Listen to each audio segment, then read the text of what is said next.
Olá, querido aluno, tudo bem? Espero que esteja tudo bem com você e com sua família. Queridos, vamos dar início, às nossas aulas virtuais, que estão sendo postadas aí no eClass. A aula de hoje, ele vem falando sobre sociedade e política na América Latina. Lembrando que essa aula ela está dentro do contexto de Guerra Fria. Guerra Fria, como nós vimos, foi a polarização, que ocorreu após a Segunda Guerra Mundial. O mundo ele ficou dividido entre socialismo e capitalismo, socialismo soviético e o capitalismo americano. Então, durante esse período, que vai de 1945 até 1991, o mundo passou a ser dividido por essas duas ideologias. E esses dois países passaram a buscar passaram a influenciar as outras regiões, principalmente do Hemisfério Sul, Oriente Médio e Hemisfério Sul. Aonde estivesse uma instabilidade política, ali essas nações estariam para implementar as suas ideologias e implementar o seu pensamento, ok? Seu pensamento capitalista ou assim seu pensamento comunista / socialista. E a América Latina ela não está fora disso. A América Latina ela não está isolada dentro desse contexto internacional, beleza? Ela também está incluída e vai sofrer impacto com isso. E é justamente desse impacto que nós vamos traçar, que nós vamos tratar a partir de então. A primeira situação que nós podemos observar é que na América Latina vamos encontrar algumas características de governos assim diferentes, como governos militares e governos populistas. Esses dois estilos de governos, nós vamos analisá-los, beleza? E vamos observar alguns exemplos de cada um deles e de como ocorreu isso aqui na América Latina. Em relação ao Brasil, nós vamos tratar em um capítulo à parte, ok? Em um capítulo à parte. Nós vamos basicamente falar aqui de países de língua espanhola, ok? De países de língua espanhola. O Brasil é um ponto à parte que nós vamos trabalhar separadamente. Existe um capítulo específico para falar sobre esse contexto da influência da Guerra Fria dentro do Brasil.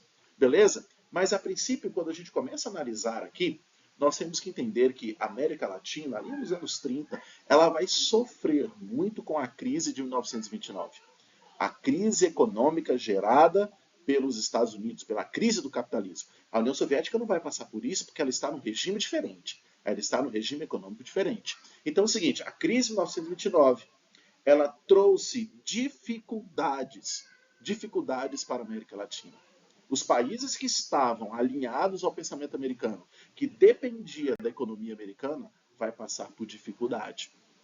Tá? Vai passar por dificuldade. O que nós vamos observar a partir de então é governos com características nacionalistas que vão trabalhar para o desenvolvimento e independência dos Estados Unidos, para não sofrer esse período de crise que foi a crise de 1929. Uma crise que gerou desemprego, que gerou a inflação, ok? Isso porque os países latinos, eles eram dependentes dos Estados Unidos, da economia americana. Nós observamos e trabalhamos anteriormente que os Estados Unidos eles eram os maiores compradores do mundo. Eles eram os maiores compradores de matéria-prima do mundo. Então, se eles param de comprar, todo mundo, os países que dependem desse comércio, desse dinheiro americano, vai entrar em decadência, vai falir. Algo que está acontecendo aqui com a gente, que aconteceu aqui na nossa região. E o Brasil entra dentro desse contexto também. Mas nós vamos observar aqui, características de governos populares que são os primeiros que nós vamos tratar aqui. Os governos populares são eles que vão tentar criar medidas para se viver livre dessa interferência americana, ou seja, se viver independente dessa interferência americana. Tá ok? Então é o seguinte, eles vão trabalhar para o desenvolvimento de indústria de base, para a criação de projetos de reforma agrária, eles vão ser totalmente assim opositores a interferências estrangeiras, vão criar projetos de nacionalização, principalmente da indústria, ok? Principalmente da indústria, de empresas, vão ser conhecidos, os líderes aqui, os presidentes que vão trabalhar com essas características, vão ser conhecidos como o pai dos pobres e protetores dos descamisados.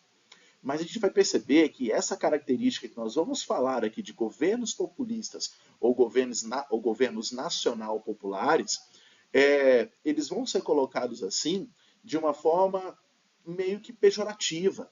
Tá? Quando hoje a gente trata de governos populistas, a gente coloca na seguinte questão: são governos que vão usar de estratégias sociais para ganhar o povo mais carente, né? Dar migalhas para esse povo mais carente para a perpetuação do poder, para ficar basicamente anos e anos no poder. Por isso que a gente coloca aqui nesse último tópico, governam para o povo, mas nunca com o povo.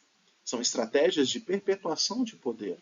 A princípio são medidas interessantes, né, que nós vamos observar aqui, mas vai haver um controle geral da massa popular, né, da massa, uma alienação dessa massa aos interesses do governo. É o que nós vamos observar nessa América Latina aqui. Os países com governos populares que nós vamos destacar aqui são o México e a Argentina. No México, por exemplo, a gente destaca aqui o presidente Lázaro Cárdenas, que ele vai assumir aqui o México em 1933. Com a crise de 1929, a maioria dos países, o México faz parte dentro desse contexto, sofreu muito. Desemprego, inflação. Então Lázaro Cárdenas, ele chega com a estratégia de viver independente dos Estados Unidos, de criar mecanismos para se viver livre dos Estados Unidos e criar movimentos ou projetos econômicos para reestruturar o México. E ele começa, dentro dessas medidas importantes que ele criou aqui a partir de 1933, né, que é o quê? A criação de várias leis trabalhistas, dando segurança ao trabalhador, que era um anseio da sociedade, leis trabalhistas. E esses caras vão ganhar muita popularidade com isso. Beleza? Um projeto de nacionalização das empresas, principalmente no México, a questão do petróleo. Né? O petróleo que era explorado por empresas estrangeiras vai se tornar agora vai ser uma exploração nacionalizada, né? Através da empresa chamada de Pemex, né? Petróleo do México. Tá? Então ela vai tomar conta dessa exploração. Não só o México, o Brasil também vai fazer isso lá com Getúlio Vargas, né? Com o projeto O Petróleo é Nosso. Então é o seguinte, além disso, uma reforma agrária muito grande vai nacionalizar as terras estrangeiras e vai dar para a sociedade mais carente, para eles produzirem, voltar à produção, né? Para poder sustentar essa sociedade mexicana. O Estado, através do Banco Nacional, por exemplo, vai começar a financiar a produção agrícola de comunidades camponesas. Então, além de você dar terras ou confiscar e nacionalizar essas terras de sociedades estrangeiras, de terras de gente que, principalmente americana, que estão ali explorando, você vai estatizar essas terras e vai doar, ou vai emprestar, ou vai dar mesmo para essa sociedade para que ela possa voltar a produzir ainda mais, tá, ok? Ainda mais com o quê? Com financiamento do Estado.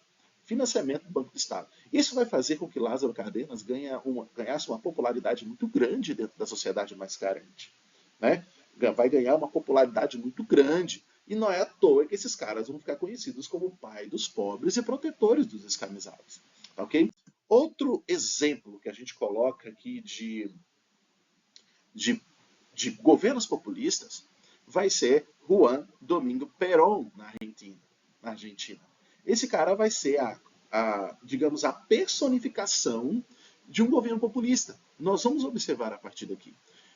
Perón, ele vai se personificar nesse pensamento populista, vai assumir o governo argentino em 1946, mas ele já tem uma carreira política. É um militar, né? Já tem uma carreira política, e em 1943, bem antes dele se tornar aqui presidente do México, né, no caso, ele vai se tornar ministro do Trabalho. E durante o seu mandato de ministro do Trabalho, ele vai criar várias leis trabalhistas que vai favorecer os trabalhadores, né? E isso vai fazer com que ele ganhe uma popularidade muito grande.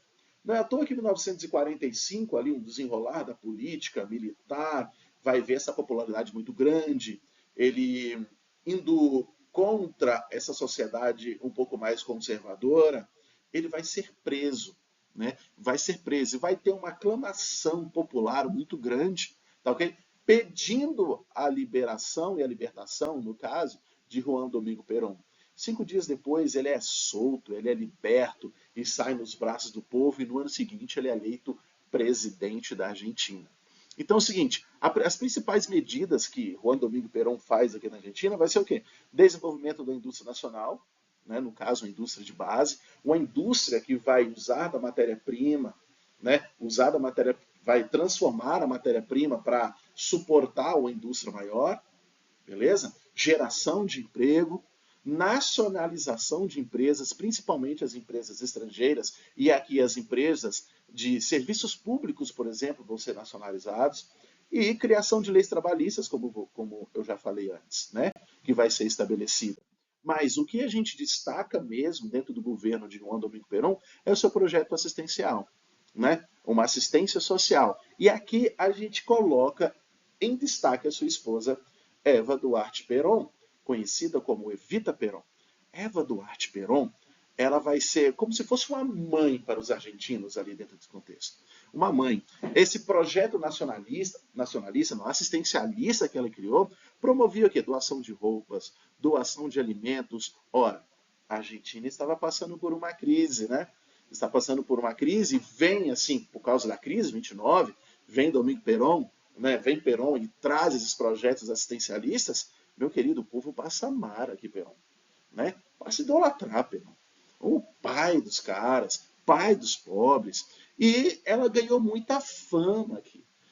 Eva Perón, conhecida como Evita, ganhou muita fama dentro desse contexto. E o que marcou ainda mais sua vida pública foi a inserção, ou seja, do direito da mulher, ou da conquista do direito da mulher ao voto, ao sufrágio feminino.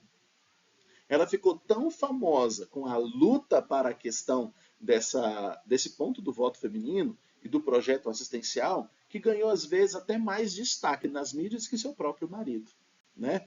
O presidente aí. Infelizmente, Eva Perón, ela morreu muito jovem em 1952. Ela morreu com 33 anos, vítima de um câncer que a morte dela gerou uma grande comoção nacional e internacional também.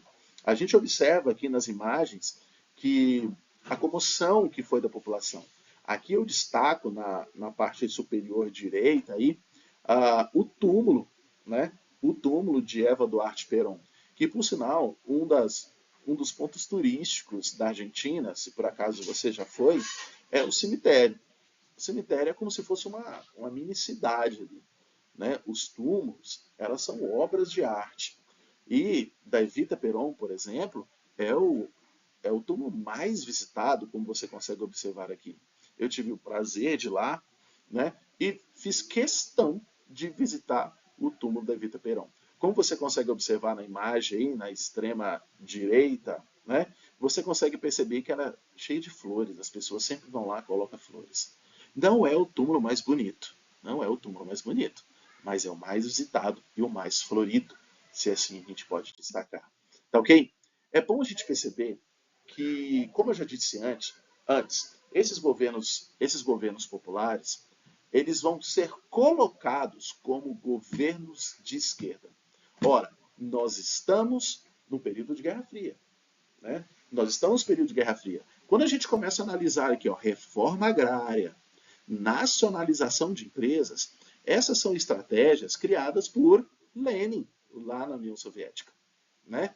Essas são estratégias de Lenin, lembra? Todo o poder aos soviéticos. Paz, pão e terras, reforma agrária, tá ok? Então é o seguinte, olha só, isso são pontos das ideias esquerdizantes. Então os Estados Unidos e a sociedade mais conservadora vai observar isso daqui como ameaça de esquerda na América. Olha como eu coloquei aqui no PowerPoint. Todo o movimento populista, era interpretado como comunismo na América, ou manifestação esquerdista, que era combatido pelos Estados Unidos. Né? Que era combatido pelos Estados Unidos da América. Qualquer acusação era suficiente para desestabilizar qualquer governo no continente. E os americanos, eles vão interferir na América Latina como um todo. Eles vão interferir para implementar e ascender governos militares, para impedir o avanço da esquerda, do comunismo. Não é assim que os governos autoritários na Europa fizeram? Não se tornaram autoritários aqui, militarizados para impedir o avanço da esquerda? A ameaça soviética, a ameaça de Lenin e seus bolcheviques, como o historiador Eric Hobsbawm cita no seu livro A Era dos Extremos. Então é o seguinte, como são esses governos militares? Quais são as características? Nós, só fazendo aqui relembrando vocês, que nós já falamos agora há pouco, característica do governo populista era o quê? Nacionalização, projeto nacionalista, reforma agrária, valorização do mercado interno, criação de leis trabalhistas, beleza? Aqui é totalmente contrário. Valorização do mercado externo, governo autoritário com implementação de uma ditadura, para impedir, uma implementação de uma ditadura de esquerda. Conservadorismo alinhado ao bloco capitalista. Então é o seguinte, ó, durante esse período aqui, o fortalecimento de ideias de direita começou a crescer ali no período da década de 40, década de 50, principalmente com a vitória dos Estados Unidos aí e tudo mais. Década de 50, década de 60. Então é o seguinte, e a intensificação das tensões da Guerra Fria vão fazer com que isso se torne mais claro. Isso vai acabar criando ou abrindo caminho para o estabelecimento de governos mais militares na América. Né? Então a sociedade conservadora, principalmente a sociedade cristã, vai analisar muito essa visão do comunismo, do socialismo, como algo relacionado ao inimigo de Deus. Né? Algo relacionado ao inimigo. Dentro do contexto religioso, o comunismo vai ser muito associado ao pensamento do inimigo, levando a uma sociedade muito conservadora, cristã. Isso vai ser comprado. E essa galera conservadora, esses líderes conservadores, vão usar muito desse imaginário para taxar ou para ridicularizar essa questão da esquerda. Beleza? E é isso que a gente vai observar. Governos autoritários, ou formação de governos autoritários, nós vamos destacar dois aqui. A Argentina novamente e também o Chile. Ok? Também o Chile. A princípio, vamos observar aqui a Argentina como vai ser esse processo. Tá ok? Por exemplo, a Argentina, a oposição conservadora, vai começar a representar uma certa autonomia, uma certa força, principalmente na ala militar, na ala do exército. Né? Ela passou a pressionar grandemente o governo de Perón ali no início da década de 50. Né? No início da década de 50, pressionar bastante. Não é à toa que os recursos e manutenção dos projetos assistencialistas vão começar a se esgotar. Juntos disso, a pressão internacional contra o populismo vai ser muito forte na América Latina. Né? Por quê? É a ameaça da esquerda, a ameaça do inimigo. Beleza? A sociedade conservadora vai comprar muito essa ideia. Né? Vai comprar muito essa ideia. Com isso, o que acontece? Perón, colocado como governo populista, que para os americanos e os conservadores é uma visão esquerdizante, tá ok? Vai sofrer um golpe militar em 1955. A história da Argentina vai ser bem um vai e volta, vai e volta. Entra o governo militar, passa um tempinho, volta o governo democrático novamente, depois é derrubado, volta o governo democrático. Vai ser basicamente isso. Olha só, em 55, por exemplo, Perón sofre um golpe militar. Assume os militares. Aos poucos, os militares vão devolvendo o governo, okay? O governo à sociedade democrática. Mas, quando há eleições, por exemplo, a Argentina volta a vencer governos alinhados ao pensamento populista, que na visão deles era pensamento de esquerda. Mais um golpe militar, em 66. Né? Mais um golpe militar. Passaram os anos 66, em 73, quem volta de novo? Perón. Perón volta, aclamado pelo povo. Infelizmente, ele morre ali em 1974 e a sua segunda esposa, Maria Estela Perón, assume o governo aí até 75 da sequência. Mas ela sofre um golpe militar de novo. Ela sofre um golpe militar de novo, e esse golpe militar vai até 1983. Né? Por quê? Estava se esquerdizando, estava criando projetos populistas, estava se tornando socialista. Por isso que vem a sociedade conservadora, liderada pelos militares, pelos oficiais militares, e dão um golpe militar aqui. Esse tipo de regime, a gente observa que é um regime que vai ser muito responsável por censuras, por prisões, por mortes, né? Por mortes. Os militares vão organizar principalmente um aparato enorme de repressão, né? Um aparato enorme de repressão. Mas, no entanto, toda essa estrutura repressora vai começar a entrar em declínio ali no início dos anos 80. Né? E uma tentativa, por exemplo, de ganhar popularidade novamente, esses militares, vai ser retomar uma ilha chamada Ilha das Maldivas, Maldivas é outro lado, né?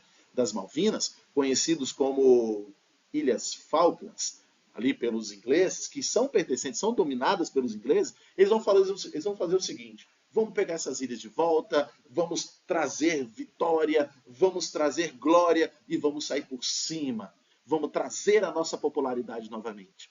Infelizmente, houve uma guerra, como a gente observou aqui. A Inglaterra bombardeou a Argentina, bombardeou seus inimigos e ela saiu vitoriosa dentro desse contexto. E a consequência disso tudo? Os militares que já estavam meio fracos em relação à sua popularidade, veio por terra, de fato, essa popularidade aqui depois da derrota na Guerra das Malvinas. Né? Até hoje, os argentinos eles não se contêm com que essas ilhas pertencem à Inglaterra. Quando você vai para a Argentina, são várias mensagens, praticamente em quase todos os órgãos públicos estão lá. As Malvinas são argentinas. As Malvinas são argentinas. Né? As Malvinas são argentinas. É um plano de criar na mentalidade da sociedade que aquelas ilhas realmente são deles. Mas na realidade estão sob o poder ainda da Inglaterra.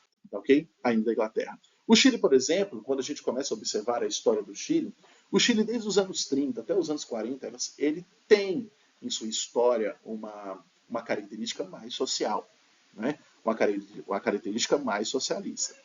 Principalmente quando chega ao poder ali na década de 60, um presidente chamado Salvador Allende, né? Que ele começou a fazer um governo mais de orientação popular. Um dos pontos importantes aqui desse governo, Salvador Allende, lá no Chile, foi o quê? Nacionalização das empresas. Olha só, várias indústrias foram estatizadas, principalmente indústrias estrangeiras, americanas, reforma agrária, né? Terras que eram aqui de estrangeiros, principalmente americanos que estavam ali no Chile, leis trabalhistas foram alcançadas. Então esse cara começou a ganhar uma popularidade muito grande. Percebe que são ideias populistas, mas são ideias também lá da Revolução Russa, né? Lá da União Soviética, e isso vai ser uma afronta à sociedade conservadora. Né? Então, todas essas medidas afetaram os interesses dos conservadores, da burguesia industrial, dos grandes proprietários de terras e do capital estrangeiro. Então, com o apoio dos Estados Unidos da América, ali ocorreu um golpe militar, em 11 de setembro de 1973. Salvador Allende foi morto dentro desse conflito aqui, dentro desse golpe. E esse golpe levou um general chamado Augusto Pinochet. Né? E a elevação de Augusto Pinochet a presidente, a líder do Chile, que durou aproximadamente 17 anos, vai ser marcado por um período muito violento, mais uma vez, de tortura, de censura, de morte, né? De morte. Em relação à economia, eles vão tentar fazer com que o governo entre nessa abertura de capital estrangeiro, tentativa de promover o grande crescimento do país, mas a consequência disso aqui vai ser o quê? Uma economia totalmente estagnada, né? Totalmente dependente dos Estados Unidos. E dinheiro emprestado eles vão pegar. Só que quem vai pagar? Isso vai gerar inflação altíssima, né? Inflação altíssima e uma crise econômica sem fim. Tá? Uma crise econômica sem fim. Todo final desses governos militares vai gerar crise. Vai gerar crise econômica e crise inflacionária. Não foi diferente nos países de língua espanhola, como aqui no Brasil também aconteceu a mesma coisa. Não foi diferente do Brasil, né? No Brasil também aconteceu isso. Tá ok? E, em resposta a essa interferência dos Estados Unidos, surgiram as guerrilhas e revoluções. As revoluções nós vamos trazer um capítulo à parte. O capítulo fala sobre isso, nosso texto fala sobre isso, mas eu vou falar especificamente de Revolução Cubana de um modo mais à parte. Vamos ficar aqui com a guerrilha. Então essa guerrilha, lembrando, nós estamos em período de Guerra Fria. Tá? Nós estamos no contexto de Guerra Fria. Esse movimento de guerrilha foi uma resposta a grupos extremistas de tendência de esquerda, tendência socialista, à interferência americana na América Latina. O primeiro grupo guerrilheiro que a gente trata é um grupo Sendero Luminoso lá no Peru. Deu início aí nos anos 60 por um líder, um professor de filosofia chamado Abimael Guzmán, né? Ele pregava uma sociedade mais justa, dominada pelos verdadeiros donos da terra, ali no caso, os indígenas. Ele era contra essa exploração estrangeira, exploração que os brancos faziam, os dominadores brancos. Eles queriam dar essas terras ali, ou dar a liderança aos povos indígenas, aos nativos ali peruanos. Né? Ele era um fanático pela Revolução Chinesa, um seguidor, digamos assim, de Mao Tse-tung. Ele leu o livro vermelho de Mao Tse-tung. E ele tentou fazer uma revolução parecida de acordo com a visão chinesa, mas aos moldes peruanos, como eu coloquei aqui, aos moldes peruanos. Ele começou a criar uma revolta armada contra a elite latifundiária branca, mas só que essa revolução dele gerou o quê? Violência. E a população ficou muito amedrontada com tudo que estava acontecendo. Sequestros, assaltos a bancos para financiar o movimento, né? Para financiar o movimento, eles utilizavam disso, né? De sequestros, de assaltos, tá ok? Para financiar esse movimento todo. Só que em 1990, o presidente Alberto Fujimori, ele reestruturou a economia peruana e com isso a sociedade meio que deixou de lado aí, né? Deixou de lado ou combateu basicamente esses movimentos guerrilheiros, o Sendero Luminoso. E a crise passou a ser um pouco controlada e a guerrilha foi eliminada de fato. O movimento de guerrilha mais famoso é as Forças Armadas Revolucionárias da Colômbia. Eu estou falando da FARC, que tem esse símbolo que você está observando aí do lado esquerdo. FARC, Exército Popular. Forças Armadas Revolucionárias Colombianas, traço Exército Popular. Também da início dos anos 60, tá ok? Está ligado ao Partido Comunista Colombiano, né? E eles pregam aí essa defesa, essa ideia defendida por Lenin, né? Eles direcionam ou defendem esse pensamento leninista, tá ok? Essa ideia que Lenin trazia. Então é o seguinte, é sustentado pelo narcotráfico, por sequestro e por extorsão. No contexto de Guerra Fria, o combate a esses grupos guerrilheiros era visto como ameaça vermelha. Ou seja, esses guerrilheiros eram ameaça vermelha e agora são combatidos como terroristas. Então, olha só, essas guerrilhas eles vieram como resposta à interferência americana. Devolver, de fato, esses governos às sociedades nativas ali, através de um pensamento socialista. E agora nós vamos observar o quê? Né? Que esses governos neoliberais, eles vão trazer uma solução para os problemas. Né? Os países estão endividados, os países estão em crise, né? E eles vão ter que trazer uma solução para isso. Uma solução é o quê? A privatização. Essa privatização é uma característica de pensamento neoliberal. Ou seja, o Estado mínimo. O governo está endividado, não tem condição de arcar com todos os problemas. Então o que ele vai fazer? Ele vai favorecer a entrada de mercados estrangeiros, ou seja, de produtos estrangeiros importados, para que tenha uma certa concorrência e assim a inflação caia, né? E vender as suas empresas, as suas estatais, para que pudessem gerar uma grana para arcar com suas dívidas. E assim a economia ser estabilizada. Então é o seguinte, vai ser um combate ao desemprego, à saúde pública, e no Brasil vai ser criado projetos para trazer um pensamento assistencialista. No caso aqui, o Bolsa Família. Né? O que vai ganhar destaque bastante aqui, novas ideias, galera. Sai esses governos militares, vem novas ideias. ou seja, uma nova esquerda.